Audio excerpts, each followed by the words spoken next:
Hello friends, welcome to the new episode of my channel I Prince. তো এখন এই ভিডিওতে কথা হবে ধুম 4কে কেন্দ্র করে। তো ধুম 4 নিয়ে নানা রকম আপডেট প্রত্যেক দিনই নানা রকম শোনা যাচ্ছে, এবং ওয়াইআরএফ প্রত্যেকবারই এই স্ট্র্যাটেজিটা মেনটেন করে তাদের যে কোনো সিনেমার ক্ষেত্রে। তুমি দেখো ওয়ার 2 নিয়ে চারপাশে নানা রকম খবর ছড়াচ্ছে। তারপর তুমি তার আগে দেখো পাঠান যখন রিলিজ করছিল তখনও নানা রকম পোস্টার আসার আগে আমরা নানা রকম জিনিস প্রেডিক্ট করছিলাম। এবং এই যে খবরগুলো ছড়ানো হচ্ছে এটা কিন্তু ওয়াইআরএফ থেকেই বেসিক্যালি তাদের পিআর মারফত করা হয়, যাতে সিনেমা নিয়ে আলোচনা হয়, সিনেমাটা নিয়ে হাইপ ক্রিয়েট হয় সেই জন্য। এবং ধুম 4-এর হাইপ তো আমি দেখতে পাচ্ছ কোন লেভেলে রয়েছে, এখন থেকেই মারাত্মক লেভেলের আলোচনা চলছে, কথা চলছে, এ নিয়ে কোনো সন্দেহ নেই। এবং যখন থেকে অ্যানাউন্স করা হয়েছে রণবীর কাপুর এই কাজটার মধ্যে রয়েছে, লোক অনেকটাই এক্সাইটমেন্ট হয়েছে, কারণ লোকের মনে হচ্ছে যে রণবীর কাপুর এই মুহূর্তে একটা খুব ভালো চয়েস। কারণ মানে ওয়াইআরএফ ধুমেতে তাদেরকেই নিয়েছে যাদের টাইম খুব ভালো যাচ্ছে। তোমরা ভেবে দেখো, ঋত্বিক রোশন তখন সবে ক্রিস দিয়েছে, ক্রিসের পরই তাকে নেওয়া হলো। তারপর তুমি তারপর দেখো আমির খান তখন বক্স অফিস কাঁপাচ্ছে, তাকে নেওয়া হলো। একবার তো জন আব্রাহাম বলা যেতে পারে নতুন একটা ফ্রেশ চয়েস ছিল, ধুম 1-এর ক্ষেত্রে এটা হয়েছিল। তারপর তার আসেনি, এবার ধুম 4-এর ক্ষেত্রে অনেক অনেক নাম উঠে এলো, শেষ পর্যন্ত রণবীর কাপুর নামটাই সবার মাথায় এসছে, এবং রণবীর কাপুরকে একটা মানে ক্যারেক্টারে নেওয়া হয়েছে এমনটা বলা হয়েছে। এবার এটা কিন্তু বলা হয়নি সেটা কোনো ভিলেনিয়াস ক্যারেক্টার নাকি কোনো পুলিশের কোনো মানে ক্যারেক্টার। কেউ কেউ স্প্রেড করেই দিয়েছিল যেটা ভিলেনিয়াস ক্যারেক্টার হতে পারে। এবার রিসেন্ট একটা খবর উঠে আসছে যে এখানে নাকি আমরা রণবীর কাপুর ভার্সেস ভিকি আমরা দেখতে পেতে চলেছি, এমন কিন্তু খবর একটা মানে উঠছে, মানে খবরটা হাওয়াতে ভাসছে যে আমরা ভিকিকেও দেখতে পারি, ভিকি কৌশলকেও দেখতে পারি। তো এইগুলো কোনোটাই কি আদৌ সত্যি কি সত্যি না বলা খুব মুশকিল, তবে যে যে নিউজগুলো উঠে আসছে প্রত্যেকটা খুব এক্সাইটিং। বেসিক্যালি আমি যে নিউজটা পেলাম বিভিন্ন বলিউডের বিভিন্ন সোর্সেস থেকে, সেটা কিন্তু খুব খুব খুব এক্সাইটিং। সেখানে এটা বলা হচ্ছে রণবীর কাপুরকে কখনোই ভিলেনিয়াস রোলের জন্য অ্যাপ্রোচ করা হয়নি। রণবীর কাপুরকে অ্যাপ্রোচ করা হয়েছে অভিষেক বচ্চনের ক্যারেক্টারটা রিপ্লেসমেন্ট হিসেবে।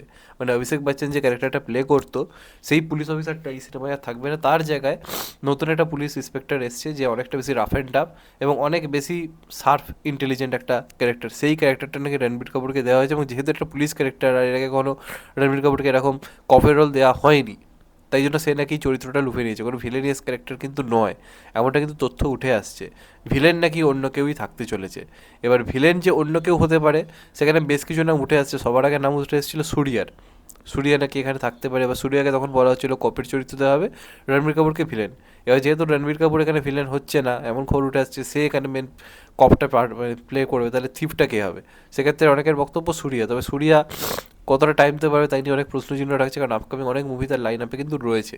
তো এখন যে দুটো নাম আবার ফিরে ফিরে আসছে তার মধ্যে একটা হচ্ছে শাহরুখ খান এবং আরেকটা হচ্ছে ঋত্বিক রোশন। এই দুটো নাম কিন্তু সবচেয়ে বেশি উঠে আসছে। এই দুজনের সঙ্গেই নাকি কথাবার্তা হবে টিমের তরফ থেকে। সর্বোপরি প্রথম চয়েস হচ্ছে শাহরুখ খান। শাহরুখ খানের সঙ্গে নাকি আবার একটা মিটিং বা আলোচনা বসবে, এবং শাহরুখ খানকে পুরোপুরি থিফের ক্যারেক্টার দেওয়ার কিন্তু প্ল্যানিং চলছে, মানে ভিলেনের যে ক্যারেক্টারটা সেটা দেওয়ার কিন্তু প্ল্যানিং চলছে। এবার এসআরকে রাজি হবে কিনা তার উপর অনেক কিছু কিন্তু ডিপেন্ড করছে। যদি হয়ে যায় তাহলে আমরা হয়তো হয়তো কথাটা বলছি, কারণ কোনটা সত্যি কোনটা মিথ্যা আমরা কেউই বুঝতে পারছি না। সবাই নানা রকম খবর ডেলিভার করছে, কিন্তু কোনটা সত্যি আমরা কেউই জানছি, কারণ হয়তো কথাটা উল্লেখ করতেই হবে। তো সেক্ষেত্রে আমরা কিন্তু রণবীর ভার্সেস এসআরকে দেখতে পারি। আর যদি এসআরকে কোনো কারণে নিজের ব্যস্ততার জন্য যদি প্রজেক্টটা করতে নাকচ করে দেয়, তার পরবর্তী চয়েসে কিন্তু তাদের ঋত্বিক রোশন।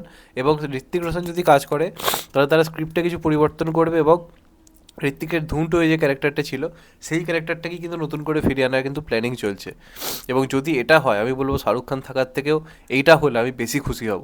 নাহলে কি হবে, এইটা হলে কি একটা নস্টালজিক ভ্যালু কাজ করবে যে চলো ভাই ঋত্বিক যে ক্যারেক্টারটা প্লে করেছে আবার ফিরে এসছে, তাহলে তো ব্যাপারটা ভাই জমে ক্ষীর হয়ে যাবে, এমনিতেই জিনিসটা বিরাটভাবে কাজ করবে মারাত্মকভাবে। কারণ যেটা শোনা যাচ্ছে ঋত্বিক করলে তাকে ওই ক্যারেক্টারটা দিয়ে ফিরিয়ে আনা হবে, এবং এটাই থিঙ্ক হওয়া সবথেকে বেশি দরকার। তবে ঋত্বিক রোশনের একটা প্রবলেম হচ্ছে ও স্ক্রিপ্ট চুজ সহজে করে না। মানে ওর যদি এখন অলরেডি 2-3টে সিনেমা চুজ করা হয়ে থাকে, তাহলে সেই 2-3টে সিনেমা আসতে এখন 4 থেকে 5 বছর লেগে যাবে। তো সেক্ষেত্রে ঋত্বিককে নিলে প্রবলেম হচ্ছে ঋত্বিক কবেই সিনেমাটা করবে, কবেই সিনেমাটা আসবে, তাই নিয়ে একটা প্রবলেম রয়ে যাবে। তো এইগুলোই তথ্য আপাতত উঠে আসছে। রণবীর কাপুর সম্ভবত এখানে কপের রোল প্লে করছে, এবং ওর যে চেলাটা যেটা উদয় চোপড়া প্লে করতো সেটা কি অন্য কেউ করছে নাকি ওরকম কোনো পুলিশ অফিসার আসবে সেটা জানা যাচ্ছে না এখনো পর্যন্ত। হতেও পারে নাও হতে পারে, কিন্তু ভিলেন স্ট্রং কাউকেই ভাবা হচ্ছে, এবং খুব বড় নামই ভাবা হচ্ছে। এখনও পর্যন্ত খবরটা ছড়িয়ে যাচ্ছে শাহরুখ খান এবং ঋত্বিক রোশনের মধ্যে। এবার দেখা যাক এর মধ্যে ফাইনালি কে হয়। আমি তো দুজনে যে কেউ হলে এক্সাইটেড হবো, তবে ঋত্বিক হলে আমি বেসিক্যালি খুশি হব। যদি হয় ভাই আগুন লেগে যাবে, কারণ ঋতিকের লাইন আপ এমনিই ভালো, ওয়ার 2 রয়েছে, ক্রিস 4 তো রয়েছে, তার সঙ্গে যদি ধুম 4ও এখন এই লিস্টে আবার যোগ হয়ে যায়, তাহলে ঋত্বিক আপকামিং এই 3টে সিনেমা দিয়ে যে কোন জায়গায় বক্স অফিস দেবে আর কেউ তাকে টেক্কা দিতে পারবে কিনা তা নিয়ে যথেষ্ট সন্দেহ রয়েছে। আবার রণবীর কাপুর এই মুহূর্তে বড় সুপারস্টার, দুজনে এক সিনেমায়। তো দেখা যাক লাস্ট অব্দি কী হয়। শাহরুখ খান হলেও যেরকম বিজনেস আসবে, ঋত্বিক হলেও সেম বিজনেস আসবে, এই নিয়ে কোনো সন্দেহ নেই। বেসিক্যালি ঋত্বিক হলে আমি আরও খুশি হব, এই দিক দিয়ে আমি বলবো মন থেকে। এই ধুমেতে অন্তত পক্ষে ওই লম্বা চুল, ফিগার নিয়ে, আর ধুমেতে না এখনো অবধি আমার বেস্ট থিপ ওই ঋত্বিককেই লেগেছে, মন থেকে বলছি, সর্বকালের সেরা থিপ লেগেছে।